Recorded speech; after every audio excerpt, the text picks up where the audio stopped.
संपूर्ण महाराष्ट्रासाठी हवामान विभागाचा धोक्याचा इशारा। हे 17 जिल्हे उद्ध्वस्त होणार। 5 मिनिटांपूर्वीच हवामान विभागाने अवकाळी पाऊस संदर्भातला सगळ्यात डेंजरस इशारा दिलाय। कारण आता एक चक्रीवादळ दक्षिण दिशेकडून महाराष्ट्रात शिरलंय। 5 मिनिटांपूर्वीच हवामान विभागाने सॅटेलाइटच्या माध्यमातून काढलेला संपूर्ण महाराष्ट्राचा एक नकाशा समोर आणलाय। या नकाशामध्ये ताशी 120 किलोमीटर प्रति वेगानं भयानक चक्रीवादळ महाराष्ट्राच्या दिशेने अतिशय वेगाने येत असल्याचा फोटो समोर आला। हा फोटो पाहताच महाराष्ट्रातल्या सर्व लोकांच्या पायाखालची जमीन सरकली। कारण की या चक्रीवादळामुळे 17 जिल्ह्यांमध्ये हाहाकार माजणार आहे। एक ढगांची अशी मोठी फौज महाराष्ट्राच्या दिशेने सरकली आहे। हे ढग इतके भयानक आहेत की ज्याची उंची काही किलोमीटरपेक्षा जास्त आहे। या ढगांचे वजन 80 पट जास्त आहे आणि हे ढग जेव्हा फुटणार तेव्हा त्याच्यातून पाणी पडणार नाही तर गारांचे गोळे पडणार आहेत। गारांचे गोळे पडणार आहेत। 70 वर्षात घडली नव्हती इतकी भयंकर परिस्थिती आता घडणार आहे। त्यामुळे तातडीनं सरकारनं त्या 17 भयानक जिल्ह्यांची यादी जाहीर केली आहे। या जिल्ह्यातील लोकांना 3 तारखा सांगितलेल्या आहेत। या 3 तारखेला घराबाहेर पडू नका असे स्पष्ट आदेश देण्यात आलेले आहेत। तसेच उरलेल्या 19 जिल्ह्यांमध्ये देखील भयानक चक्रीवादळाचा रेड अलर्ट देण्यात आलाय। ही परिस्थिती खूप गंभीर आहे कारण हवामान विभागाने जो फोटो पाठवला, जो फोटो सॅटेलाइटद्वारे घेतलाय आणि त्या फोटोमध्ये जे चित्र दिसलंय ते चित्र खूपच भयानक आहे। ही परिस्थिती गेल्या 80 वर्षात कधी घडली नव्हती। अशी परिस्थिती आता निर्माण झाली आहे। त्यामुळे तातडीनं सगळ्यात भयानक सावधानतेचा इशारा देण्यात आलाय। मुख्यमंत्र्यांनी या जिल्ह्यांची यादी स्वतः दाखवली आहे। ते 17 जिल्हे असे आहेत की जिथे आज दुपारनंतर सोसाट्याचा वारा सुटणार आहे। त्यानंतर तिथे 2 तासाच्या आत गारपीट सुरू होणार आणि त्यानंतर इतके भयानक वारे शिरणार आहेत की ज्यामुळे संपूर्ण जिल्ह्यामध्ये हाहाकार माजणार आहे। त्यामुळेच सर्व महाराष्ट्रातल्या लोकांना सतर्क करण्यासाठी सरकारनं त्या 3 तारखा जाहीर केल्या आहेत। त्या 3 तारखा अतिशय भयानक आहेत। तसेच जिल्ह्यांची यादी देखील जाहीर केलेली आहे। पहा, मागील 8 दिवसांपूर्वी देखील महाराष्ट्रात अवकाळी पावसाचे थैमान झाले होते। अंदाज देण्यात आला होता, हवामान विभागानं सांगितलं होतं, पण बऱ्याचशा लोकांनी हसण्यावारी नेलं। लोक म्हटले आमच्याकडे तर ऊन पडलेलं आहे, कसा काय पाऊस येईल? पण जेव्हा मध्यरात्री गारपीट सुरू झाली, तेव्हा वादळ सुरू झालं, तेव्हा सकाळी काहीच राहिलं नव्हतं, सावरण्याची संधी मिळाली नव्हती। पण मागील 8 दिवसांपूर्वी परिस्थिती ही एवढी तीव्र नव्हती, पण आता परिस्थिती खूपच भयानक झालेली आहे। आजची परिस्थिती 10 पटीनं भयानक आहे। त्यामुळेच आजच्या व्हिडिओमध्ये हवामान विभागाने नेमकं कोणत्या 17 जिल्ह्यांची यादी दिलेली आहे, कोणत्या 3 तारखांना सावध राहायला सांगितलेलं आहे, कोणत्या जिल्ह्याचा रेड अलर्ट आहे, कोणत्या जिल्ह्यात येलो अलर्ट आहे, कोणत्या जिल्ह्यांना ऑरेंज अलर्ट आहे, कुठे चक्रीवादळ येणार आहे, काय सावधानतेचा इशारा देण्यात आलेला आहे, सगळी सविस्तर माहिती तुम्हाला सांगितली जाणार आहे। पहा, वेळ न वाया घालवता आपण व्हिडिओला सुरुवात करूया। संपूर्ण महाराष्ट्राला हादरवणारी एक बातमी समोर आली, कारण की मागील 48 तासात भयानक हालचाल दिसून आली। सॅटेलाइटचा एक फोटो समोर आला। त्या फोटोमुळे संपूर्ण महाराष्ट्रामध्ये प्रचंड भीतीचे वातावरण निर्माण झाले। एक असा फोटो की ज्याने हवामान तज्ज्ञ हादरून गेले आहेत। सॅटेलाइटद्वारे घेतलेल्या फोटोंमध्ये एक अशी विचित्र हालचाल दिसलीये जी गेल्या 70 वर्षात कधीही पाहण्यात आली नव्हती। ढगांची एक अवाढव्य फौज ज्यांची उंची कित्येक किलोमीटर आहे, ती दक्षिणेकडून महाराष्ट्राच्या काळजावर घाला घालण्यासाठी सरकत आहे। हे ढग इतके जड आहेत की जेव्हा हे फुटतील तेव्हा पाण्याचे थेंब नाही तर बर्फाचे मोठमोठाले गोळे पडतील। ज्यांना वाटतंय की बाहेर तर कडक ऊन आहे, आम्हाला काय होणार, त्यांनी लक्षात ठेवा, हेच ते वादळापूर्वीची शांतता आहे।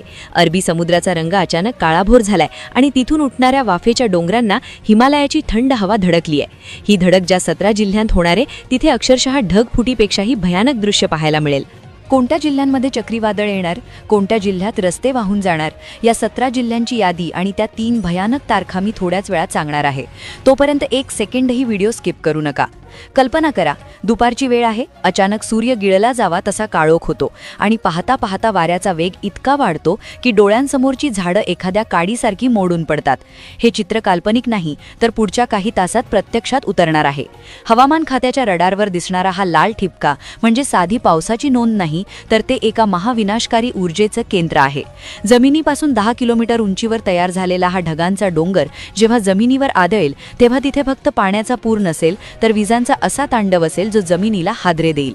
तुम्हाला आठवतंय, 15 वर्षांपूर्वी विदर्भ आणि मराठवाड्यात रात्रीच्या वेळी असाच प्रलय आला होता। लोक गाढ झोपेत होते आणि अचानक विजांचा कडकडाट सुरू झाला। काही मिनिटात अख्खी गावं पाण्याखाली गेली। जनावरांचा हंबरडा विजांच्या आवाजात दबून गेला। आज पुन्हा तशीच परिस्थिती उभी राहिली आहे, पण आज धोका जास्त आहे कारण आता ला निनाचा प्रभाव इतका वाढलाय की हवेचा दाब पूर्णपणे कोसळलाय। तिथे एक मोठी पोकळी तयार झाली आहे आणि ती पोकळी तुमच्या जिल्ह्यावर फुटणार आहे। मुख्यमंत्र्यांनी स्वतः तातडीची बैठक घेऊन या 17 जिल्ह्यांच्या जिल्हाधिकाऱ्यांना हाय अलर्टवर राहण्याचे आदेश दिले आहेत. हे 17 जिल्हे असे आहेत की जिथे दुपारी 2 नंतर अचानक काळोख होईल आणि त्यानंतर सुरू होईल मृत्यूचं तांडव.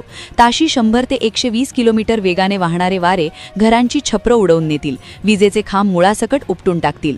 30 मार्च, 31 मार्च आणि 1 एप्रिल या त्या 3 तारखा आहेत का, ज्या दिवशी सरकारने घराबाहेरील न पडण्याचे आदेश दिले आहेत? या तारखांचा नेमका प्लॅन काय आहे ते जाणून घेण्यासाठी व्हिडिओ पाहत रहा. विज्ञानाच्या भाषेत सांगायचं तर सध्याची सॅटेलाइट इमेज सांगतेय की महाराष्ट्रावर ढगांचा एक असा वेढा पडलाय ज्याला सुपर सेल म्हणतात. हा सुपर सेल जेव्हा सक्रिय होतो तेव्हा तो वाटेत येईल त्या प्रत्येक गोष्टीचा चक्काचूर करतो. मागील आठवड्यात नाशिक आणि नागपूरमध्ये जे झालं तो तर फक्त ट्रेलर होता. खरा सिनेमा आता सुरू होणार आहे. शेतकऱ्यांनी रक्ताचं पाणी करून पिकवलेलं पीक मातीमोल होणार आहे. जर तुम्ही आता सावध झाला नाहीत तर तुमचं आर्थिक आणि शारीरिक नुकसान कोणीही रोखू शकणार नाही.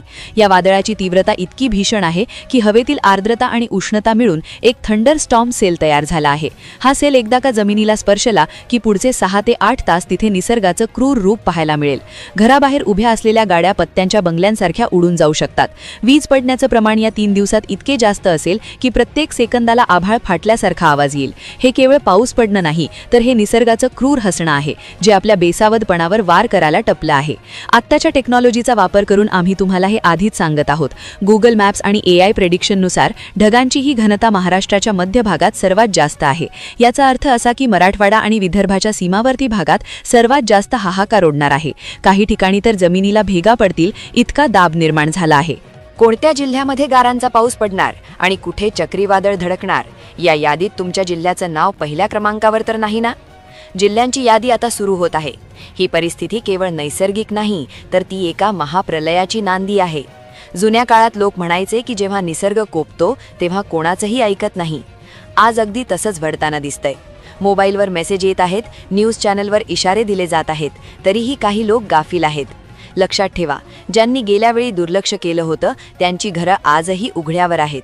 विचार करा, जर हे वादळ तुमच्या गावात आलं आणि विजेचे खांब पडले, संपर्क तुटला तर मदतीसाठी कोणाला बोलवणार? म्हणूनच हे 72 तास तुमच्या आयुष्यातील सर्वात कसोटीचे ठरणार आहेत. आता आपण त्या अत्यंत महत्त्वाच्या भागाकडे वळणार आहोत ज्याची तुम्ही वाट पाहत आहात. 30 मार्च ते 4 एप्रिल या काळात महाराष्ट्र कशा पद्धतीने होरपळणार आहे आणि ते 17 जिल्हे कोणते आहेत याची सविस्तर माहिती आता मी देणार आहे. या तारखांनुसार तुमचा प्लॅन आत्ताच बदलून टाका, कारण या 3 तारखांना निसर्ग कोणालाही माफी देणार नाही. 30 मार्च, 31 मार्च आणि 1 एप्रिल या 3 तारखांना अजिबात घराबाहेरील पडू नका असे सक्त आदेश दिले गेले आहेत. पण कोणत्या जिल्ह्यात नक्की काय होणार जाणून घेऊया सविस्तर यादी. 30 आणि 31 मार्च या 2 दिवसात राज्याच्या काळजात धडकी भरणार आहे. विशेषतः मराठवाडा आणि मध्य महाराष्ट्रात रेड अलर्ट जारी करण्यात आला आहे.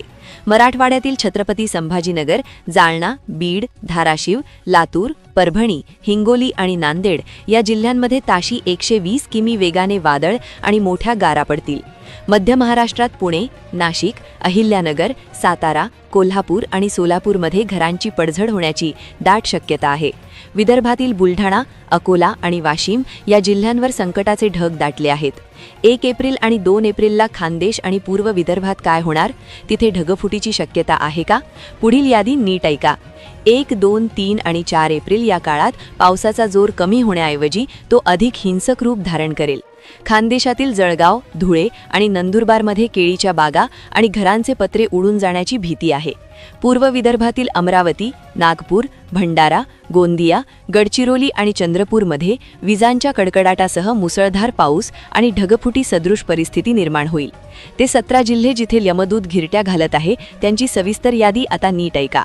छत्रपती संभाजीनगरमध्ये कच्चे घर असणाऱ्यांनी आत्ताच सुरक्षित ठिकाणी जा. सोलापूरमध्ये फळबागांची राखरांगोळी होणार आहे. नांदेडमध्ये झाडं आणि पोल कोसळणार असून वीज पुरवठा खंडित होईल. गोंदियात पुढचे 3 दिवस अक्षरशः आघाळ फाटणार आहे. जळगावमध्ये खानदेशात वादळाचा तांडव पाहायला मिळेल. लातूरमध्ये पावसाचा प्रलय जनजीवन विस्कळीत करणार आहे. चंद्रपूरमध्ये 40 डिग्री उन्हात अचानक वावटळी येऊन हाहाकार उडेल. हिंगोलीत ढगफुटीची दाट शक्यता वर्तवण्यात आली आहे. गडचिरोलीत विजांचा कडकडाट मृत्यूची घंटा ठरू शकतो. बुलढाण्यात गारांचा मोठा वर्षाव होणार आहे. यवतमाळमध्ये शेतकऱ्यांचं पांढरं सोनं मातीमोल होणार आहे.